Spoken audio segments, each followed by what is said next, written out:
I was standing by the kitchen sink when the phone rang. Is this Miss Caroline Miller?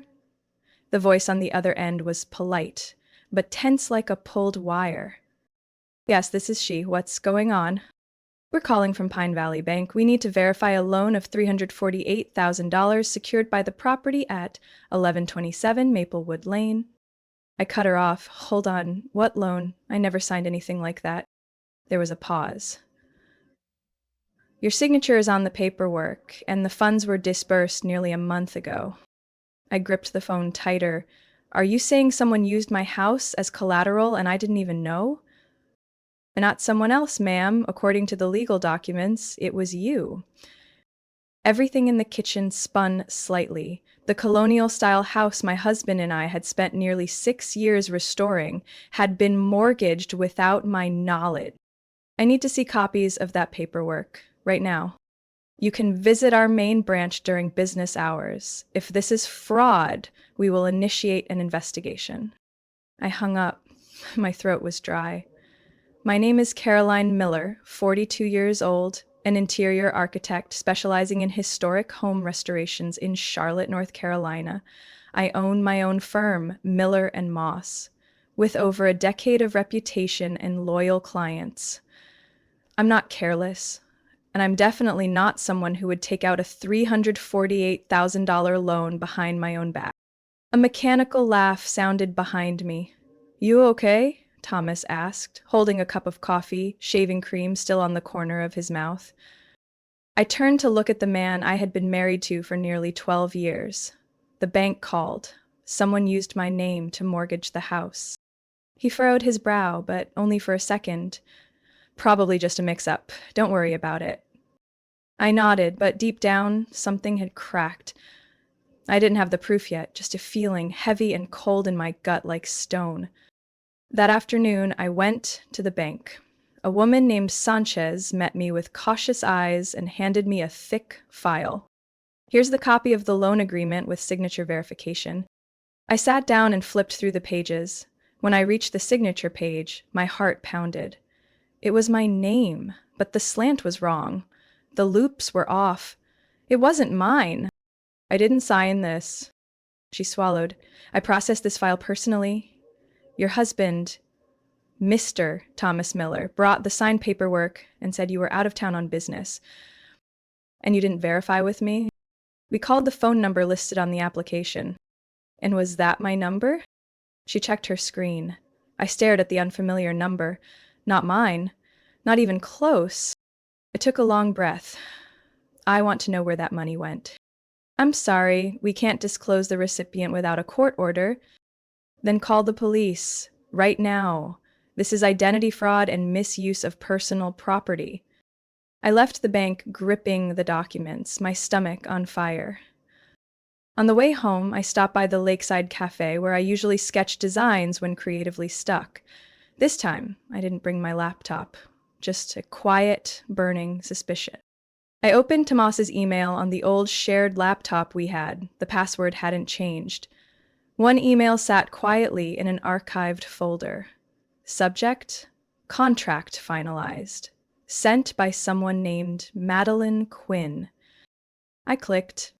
I can't believe the condo is finally mine. Thank you for everything, T. Can't wait to welcome you into our new place. Condo. Money transfer. Madeline. I shut the laptop, stood up, hands ice cold.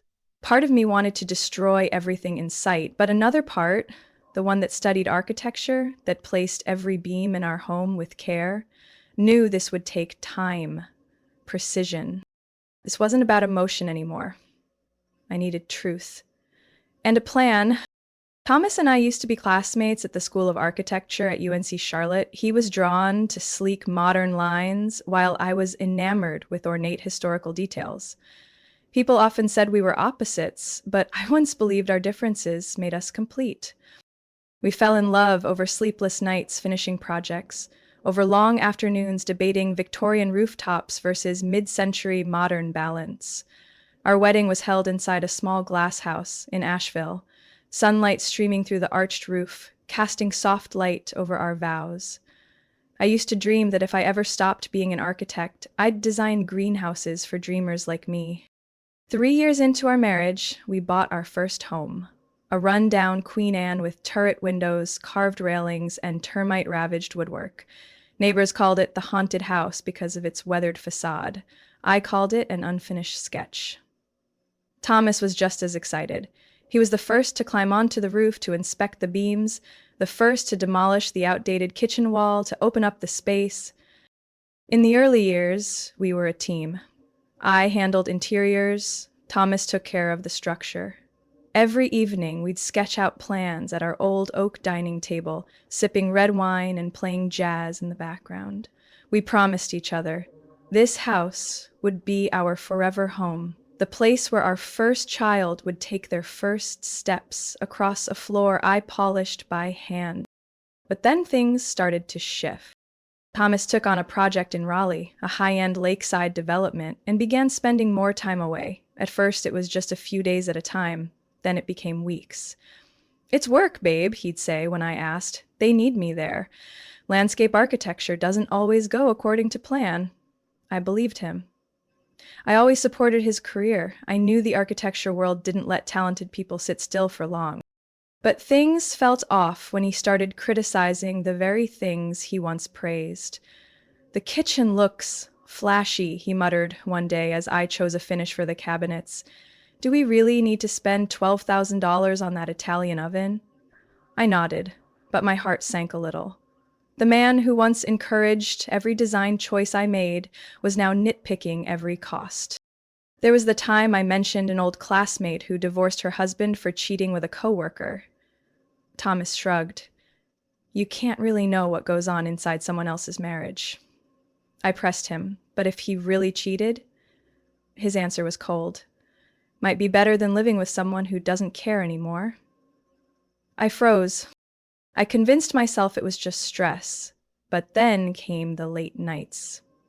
He'd return home without a hint of engine grease or sight dust, yet he smelled like a cologne I didn't recognize. His phone suddenly had a password. Our shared calendar was empty. He pulled nearly all the funds from our joint account for what he called a quick investment. One night, after he'd disappeared for 3 days without calling, I finally asked, "Thomas, are you hiding something from me?" He looked at me, not angry, not surprised. "Caroline, you're overthinking." "Then what was the $12,000 taken from our account for?" "I used it for the project. You don't need to know everything." I wanted to argue, but I didn't. I refused to cry in front of the man who once convinced me that love, like architecture, could be designed. Meticulously, beautifully, fairly.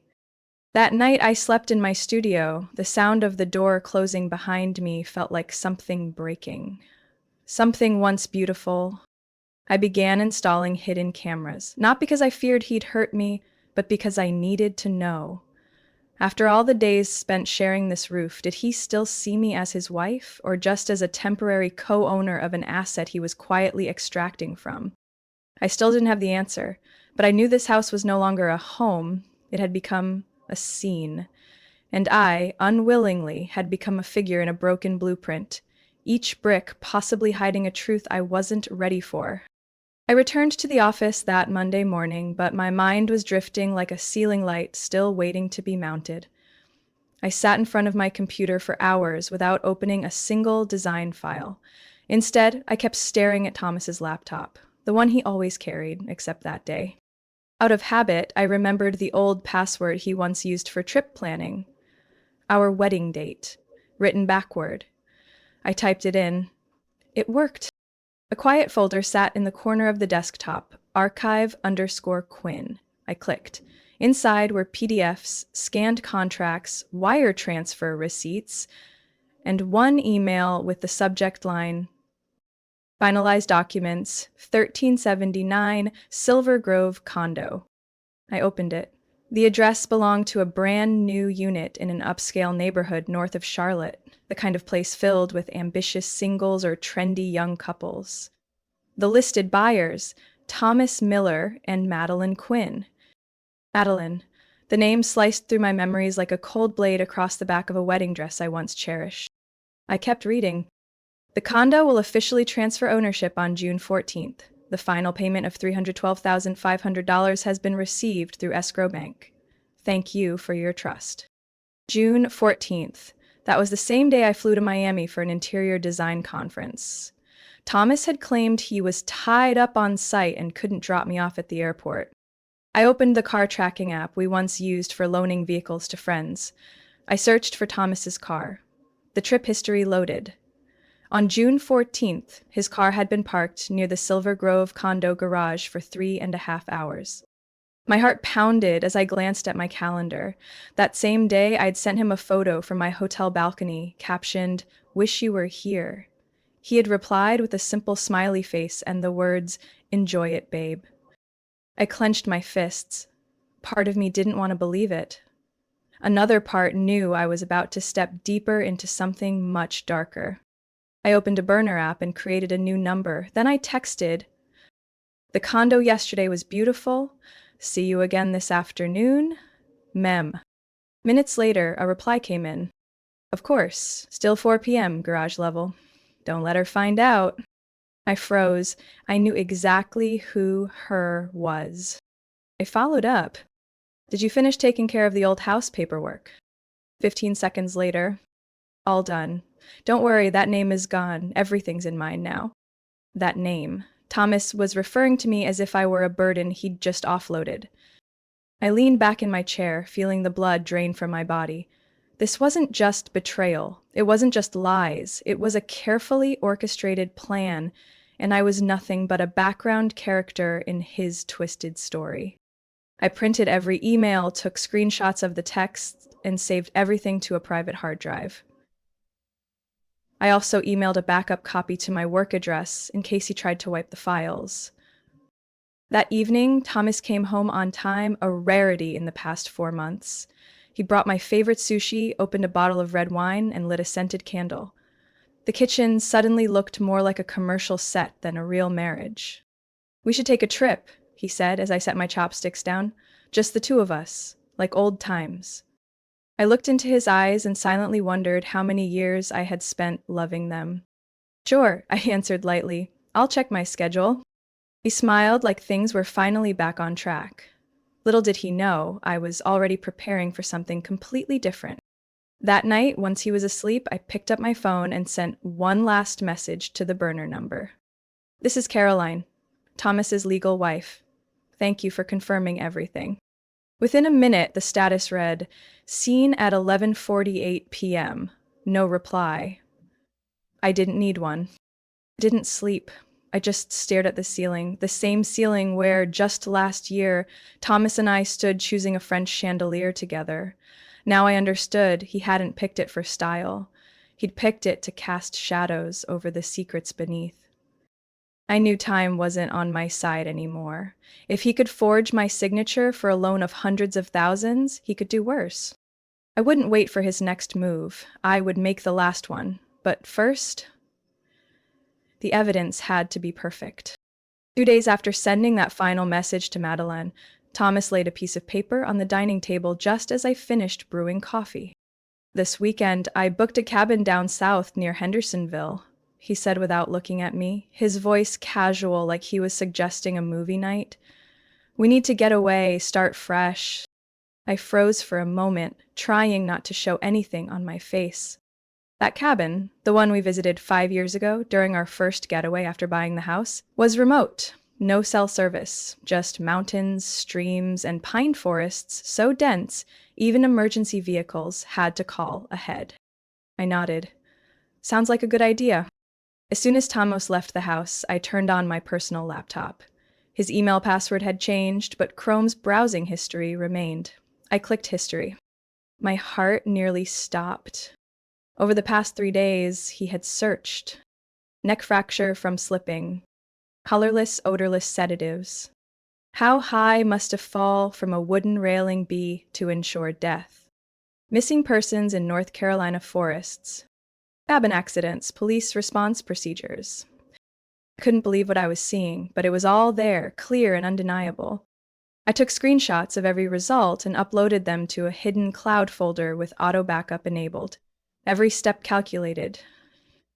He couldn't suspect a thing. That afternoon, I called an old college friend, Eric Landon, now a private investigator. He had once helped me during an insurance case last year. Caroline, his voice was still as deep and sharp as ever, you sound like you just fell off scaffolding. I need you to look into someone, and I think he might be planning something against me. We met the next day at his small office in downtown Asheville. I brought a printed stack of documents, screenshots of emails, forged contracts, car location data, and browser history. He reviewed every page in silence. Then he closed the folder. You're living with someone dangerous, very dangerous. This isn't just infidelity. He's got a financial motive, he's reckless, and he's already started covering his tracks. I know, I whispered. But I don't have concrete proof of violence. Right now, it's all just signs. You need to go to the police, but also, you need an exit strategy. He handed me a small device. A GPS tracker, 2-mile range. Press the red button if you need to be found. And Caroline, he locked eyes with me. Don't go to that cabin alone with him. I returned home just before 8 p.m. Thomas was in the kitchen grilling ribs, my favorite. Everything looked too normal, just enough to be suspicious. You should pack your brown hiking boots, he said while setting the dishes. The trail up there is slick, wouldn't want you slipping. Hard to find someone up there, you know. I froze, then forced a smile. Right, I'll pack them. That night, once he fell asleep, I reopened my suitcase and slid the mini GPS into the jacket lining. I tucked a small knife into the waistband of my jeans.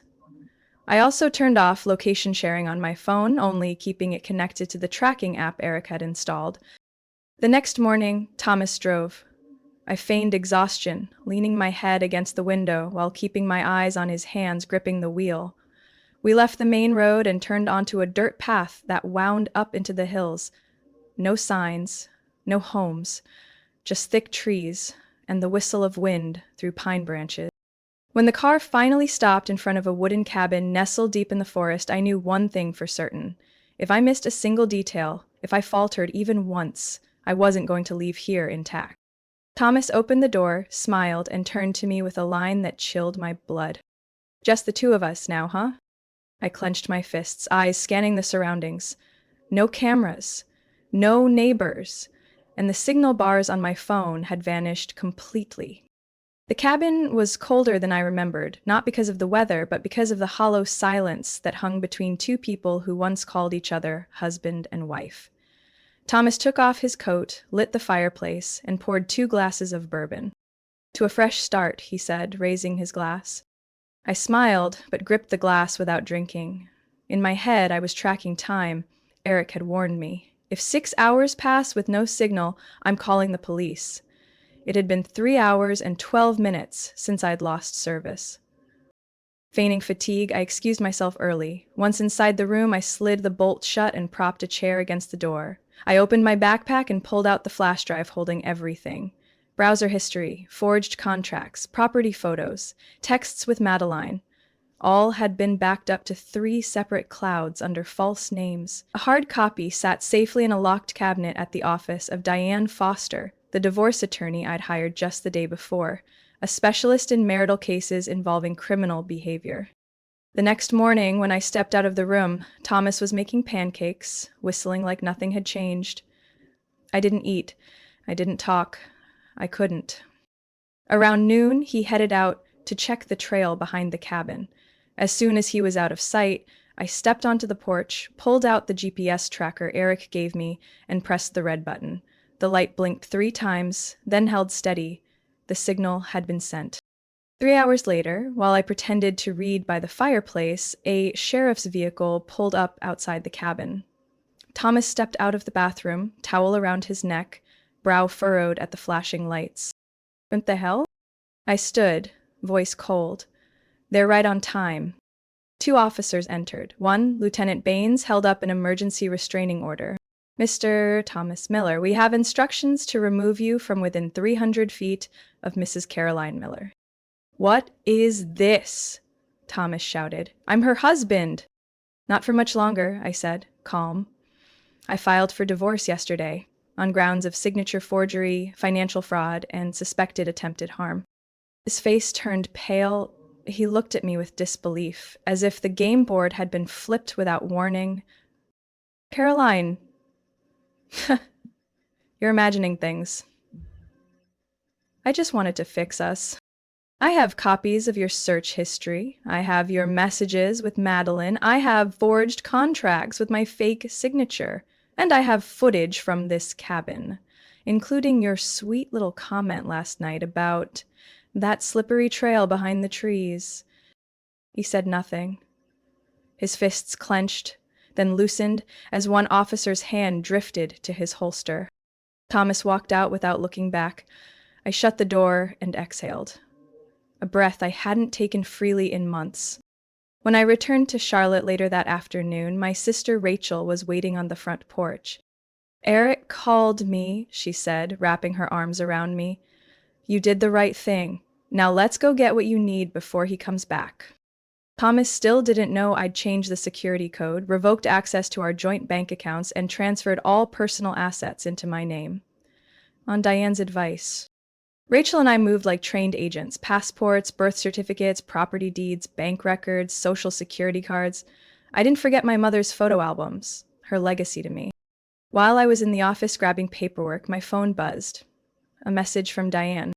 "The court approved the asset freeze. Thomas can't withdraw, transfer, or mortgage anything tied to your shared name. We'll begin the next steps within 48 hours. I looked around the room, once filled with blueprints and shared dreams. Now it held only the echoes of a hollow marriage. "Let's go," I told Rachel. "I don't want to spend another minute in this place." As we drove away, I glanced back in the mirror. The house stood quiet, unbothered, as if it had never seen betrayal. But I remembered. I remembered everything. I knew Thomas wouldn't leave the house easily once he sensed he was cornered, but I had to retrieve the remaining documents: the forged mortgage agreement, the fake power of attorney he used to sign on my behalf, and the hard drive he kept locked in the office safe. Though I crafted a plan, I texted him at 7 a.m., pretending to want a final conversation. I suggested a restaurant nearly 40 minutes outside the city, one without close parking, just enough to keep him gone a while. "Let's meet at 9 a.m., I'll come alone," I wrote. 4 minutes later, he replied, "I'll be there." At precisely 8:15, I saw his car pull away from the driveway. Rachel parked a block away. I sprinted to her, and we slipped in through the side door. I'd already changed the lock code the last time I had access. He hadn't noticed yet. The house still smelled like his shaving cream. Everything looked disturbingly neat, like he was preparing to vanish at any moment. Rachel stood watch. I headed straight to the office. The safe combination hadn't changed. In under a minute, I had the hard drive, a USB already plugged into his laptop, and a stack of thin documents. The first page bore a signature meant to be mine, but clearly forged. I was about to leave when I heard the sound of a car outside. My heart seized. Rachel rushed in. "He's back. We've been made." There was no way out. I pulled her into the kitchen, hid the documents in the bottom drawer, then stood tall. If this was it, I wasn't going to cower. The front door slammed open. Thomas stormed in, eyes locked on me like daggers. "You really think I wouldn't figure this out? You think I'm stupid?" I said nothing. I set a glass of water on the counter. "I came for what belongs to me. If you still have a shred of dignity, you'll walk out now." "This is our house," he barked. "You have no right to be here." "Really?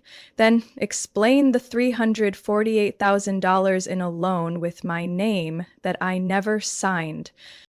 Before he could respond, the back door creaked open. A woman with long brown hair dressed in a fitted dress stepped inside holding a shopping bag. I forgot my key." "Wait, what the?" She froze, staring at me and Rachel like she had walked into a parallel universe. I locked eyes with her. "Madeline Quinn, I presume?" She blinked, speechless. Just then, my phone buzzed. A message from Thomas Miller lit up the screen. "She'll never find out. Stay quiet this afternoon. Don't come by until I say." Rachel read the message over my shoulder. She glanced at me, then at him. You just sent that to the wrong person, she said coolly. Thomas's face drained of color. Caroline, you're misreading this. That's an old text. I was going to forward it to my lawyer.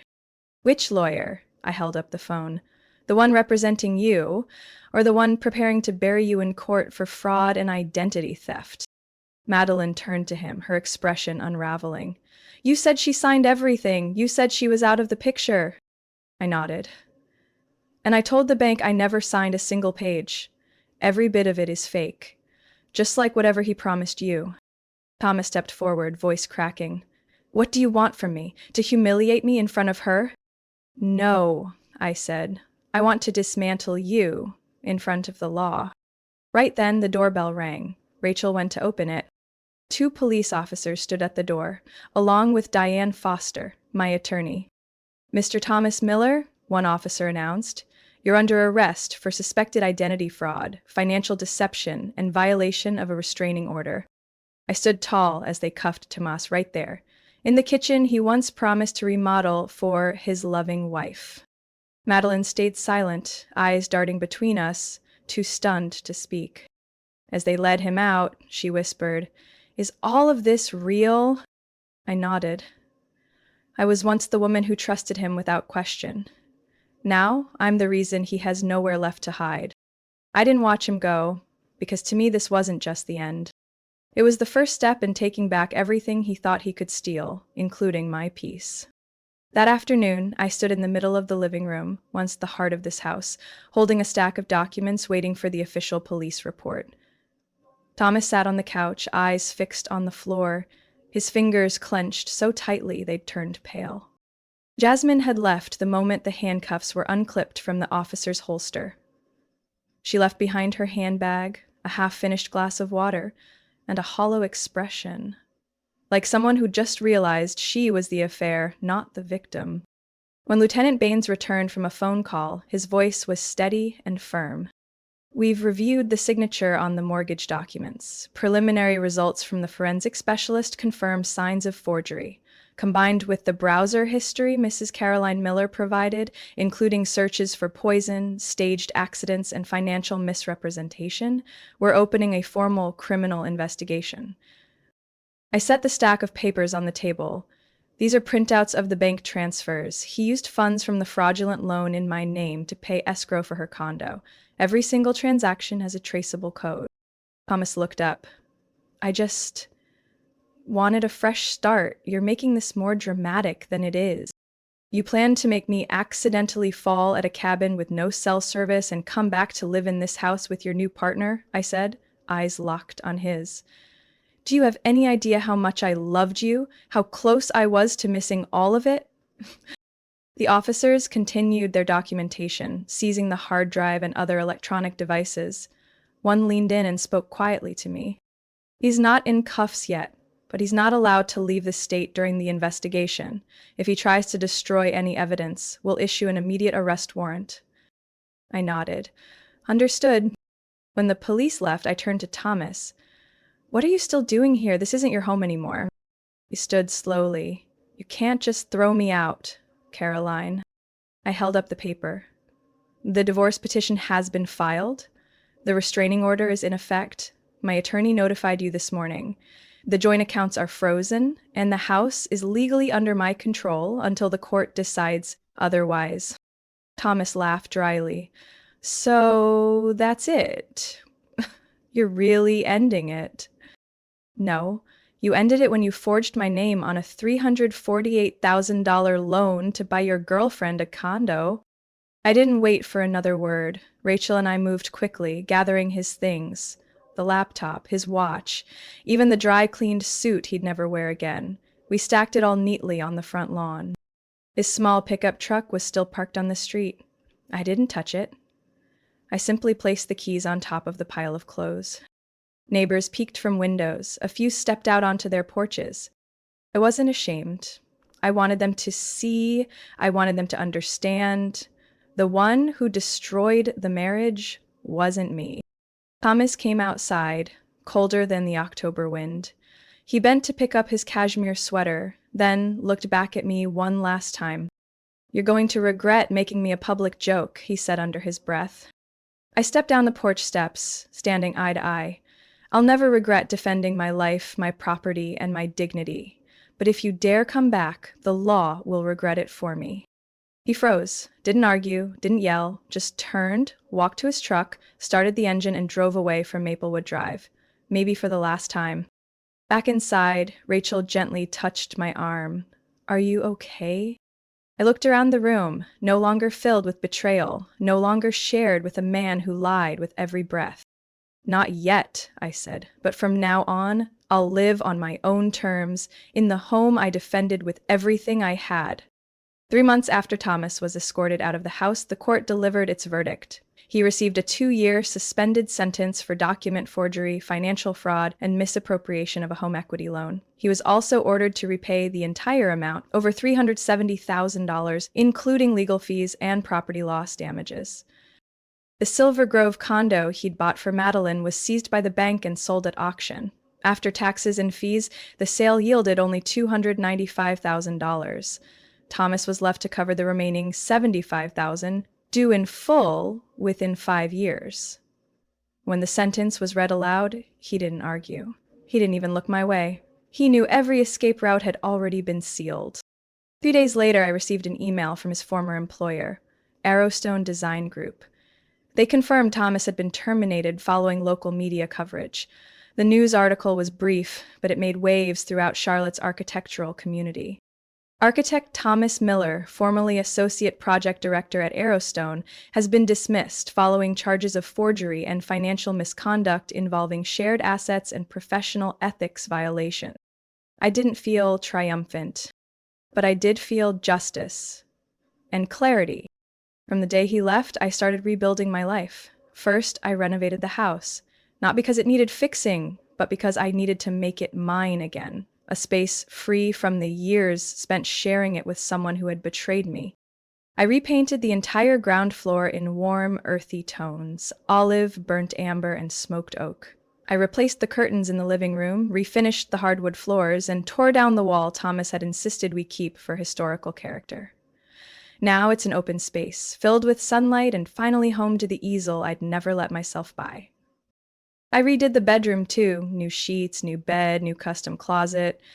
The only thing I kept was the window overlooking the garden, where I sip coffee each morning and remind myself.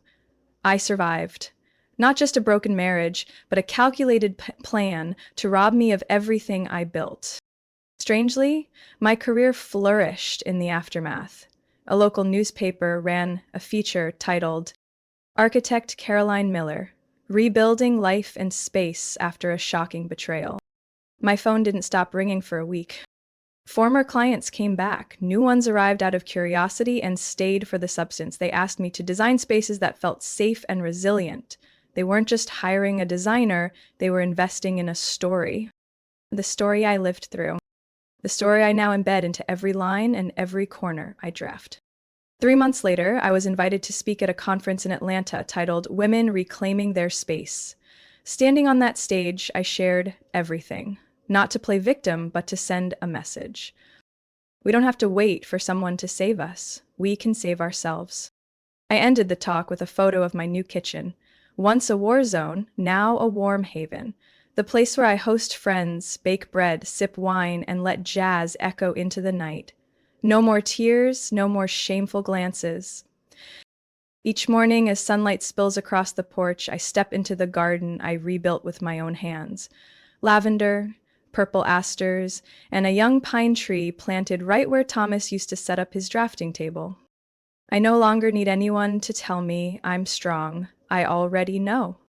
And most importantly, I'm no longer afraid of the dark, because I've learned how to turn on the light. Step by step, with my own hands and a gaze that never looks down. Betrayal tried to break me, but instead it became the first blueprint for a life I would build myself, and this time, no one else gets to sign it. Caroline's story proves that loss doesn't have to be the end. It can be the blueprint for something stronger. From a betrayed wife, she rose with clarity, not rage, protecting her assets, her dignity, and her future. Now she owns more than a home, she owns her voice, and she's inspiring hundreds of women to do the same. What do you think about Caroline's decision?